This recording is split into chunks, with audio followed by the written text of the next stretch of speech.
again, and welcome to another episode of the Tales of Fairy Tales. I'm your storyteller, Bonnie, and this week I will be telling the tale of Mother Holle, which is a German tale. I hope that you enjoy it. Once upon a time, there was a widow who had a daughter and a stepdaughter. She was much fonder of her daughter, even though she was ugly and very lazy. The stepdaughter, even though she was pretty and a hard worker, was treated like a servant in her own house. She was forced to sit and spin till her fingers bled. One morning, after spinning for many hours, the spindle she'd been using was covered in blood, so she went to wash it in the well. After getting wet, however, the spindle slipped out of her hand and sunk down to the bottom. Despite her reservations, she knew she'd have to tell her stepmother. "What do you mean you lost it, you useless girl?" "It just slipped out of my hand," she tried to explain, but her stepmother would have none of it. "I don't care how it happened," she yelled. "Well," she said with an angry humph, "you'll just have to go get it." "Get the spindle?" the stepdaughter asked timidly. "Of course the spindle, you brainless girl. What else would I send you to get?" "But no arguments," the stepmother interrupted. "You lost it, so you'll have to get it."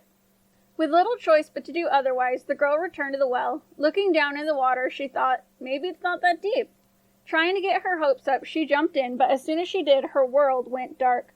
Sometime later, she awoke and found herself in a flowering meadow. The sun was a buttery yellow, and the smell of all the flowers calmed her nerves.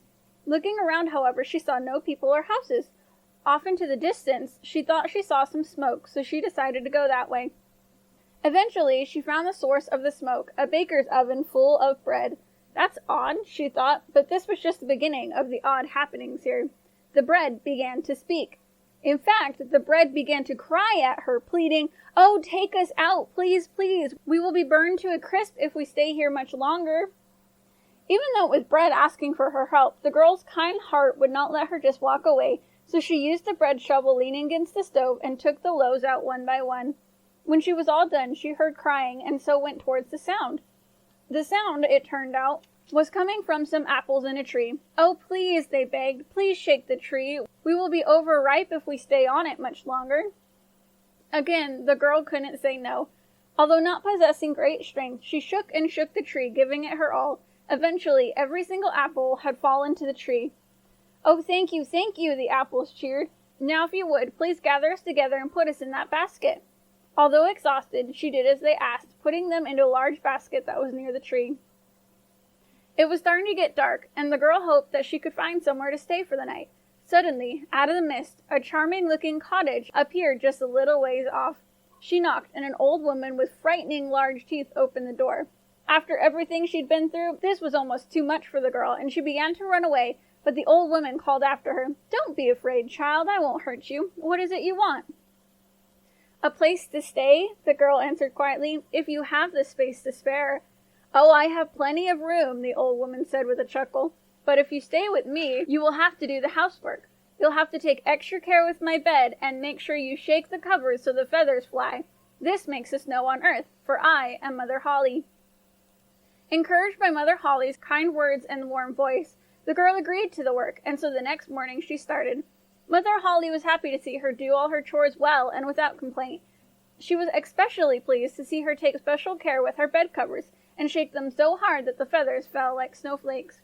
The girl was also happy. She had a soft bed and good food, and although the work was hard, it wasn't anything she wasn't used to. The biggest change for her was that Mother Holle was kind and never said a mean word to her. This made it all the stranger when, after some time, the girl discovered that she was homesick.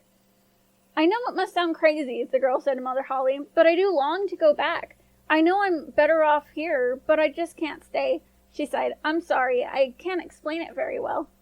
"I understand," Mother Holle said kindly. "I will take you back myself, but I want to give you something for all your hard work." She led the girl to a large open door, and just as the girl walked through the doorway, a shower of gold rain fell and stuck onto her, covering her with gold. "This is your reward for your service to me," Mother Holle said. "Oh, and you mustn't forget this." She handed the girl the spindle that she'd lost in the well. "Thank you," the girl said with tear-brimmed eyes. "Thank you so—" But the door had closed, and she found herself not far from her stepmother's house. "Stepmother," she called as she entered the house, "I'm back." The stepmother and daughter, upon seeing the girl covered in gold, was astonished. "By all things good, what happened to you, girl?" the stepmother asked. The girl told them about falling down the well and living with Mother Holle. And then as a farewell present, Mother Holle gave me all this gold. It sounded unbelievable, but having a stepdaughter covered head to toe in gold dispelled any doubts the stepmother had. In fact, she became determined that the same thing should happen to her daughter. The daughter pricked her finger with a thorn to put blood on the spindle, and then dropped the spindle into the well. Encouraged by her mother, she jumped into the well. Just like her stepsister, she awoke in a luscious green field. She walked and eventually found the baker's oven. Again, the bread cried out, "Oh, please take us out, or we'll soon all be burnt." The daughter's hard heart was unmoved. "That oven is covered in soot and ashes," she said. "If I get you out, I'll get myself dirty." Then she went on, not looking back. Then she came to the apple tree. The apples pleaded, "Oh, please shake the tree to get us down. We'll be overripe if we stay on much longer." She looked at the tree and scoffed. "Do you know how much work that would take? Besides, one of you might fall and hit me on the head." Again she went on, not looking back. As the sun began to go down, Mother Holle's cottage appeared. She cheered when she saw it and barged right in. Mother Holle's appearance didn't frighten her because her stepsister had told them about it. "I'm going to work for you," she declared to Mother Holle without so much of a "how do you do." Mother Holle raised an eyebrow at this rude girl, but nodded. "All right, if you wish, but you must work hard, especially when shaking off my bed cover. You must shake all the feathers off. That's how the world gets its snow, for I am—" "Yes, yes," the daughter interrupted. "Now, where's this room I'll be sleeping in?" Again, Mother Holle raised an eyebrow, but she said nothing as she showed the daughter to the room. The next day, the daughter forced herself to work hard as she did all the chores. "Just remember," she'd think, "at the end of all this, you'll be covered with gold." So it was with that greedy thought sustaining her that she worked through the first day. The next day, however, she thought, "Does it really matter if I don't do this one chore? And I don't really need to shake it that hard today, do I? I just did it yesterday." As the next few days passed, the daughter did less and less work, till finally she didn't even bother to get out of bed in the morning.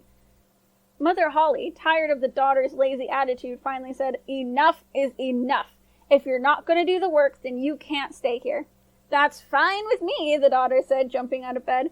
"Now is the time I'll get the gold," she thought, as she followed Mother Holle to the large open door.